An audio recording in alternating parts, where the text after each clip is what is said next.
আইপিএফটির রাস্তা ও রেল অবরোধ কর্মসূচি বুধবার 10 দিনে পড়ল। টানা 10 দিন অবরোধের ফলে সবথেকে দুর্ভোগে পড়েছে সাধারণ মানুষ। অবরোধ তুলতে এখনও সন্তোষজনক ব্যবস্থা নেয়নি রাজ্য কেন্দ্রীয় সরকার। দোষারোপ পাল্টা দোষারোপের খেলা চলছে দুই সরকারের মধ্যে। মঙ্গলবার রাজ্যের রাজ্যপাল তথাগত রায় আইপিএফটির এনসি গোষ্ঠীর নেতৃত্বের কাছে অবরোধ তোলার জন্য আবেদন জানান, কিন্তু তার আবেদনে চিড়ে ভেজেনি। এনসি গোষ্ঠীর পক্ষ থেকে বুধবার জানানো হয়, কোনো কেন্দ্রীয় প্রতিনিধি এসে কথা না বললে অবরোধ তোলা হবে না। মিটিংয়ে এই চিঠিটা আবার আমরা প্লেস করে এখানে পর্যালোচনা করব।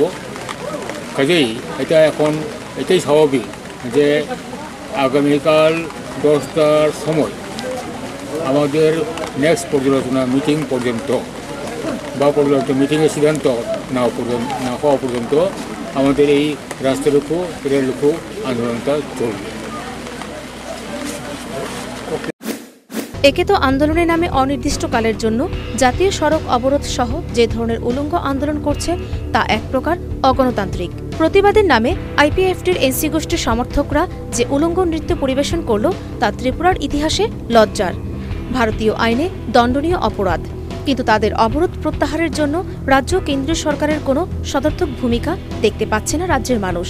আন্দোলনের নামে রাজ্যের ৩৭ লক্ষ মানুষের জীবনের এক অসহনীয় পরিস্থিতির সৃষ্টি করেছে আইপিএফটির এনসি গোষ্ঠী। রাজ্যের সমস্যার নিয়ামক রাজ্য সরকার ও প্রশাসন এক্ষেত্রে কেন নীরব ভূমিকা নিচ্ছে তা নিয়ে সন্দেহের মাত্রা ক্রমেই ঘনীভূত হচ্ছে। Bureau report, news vanguard.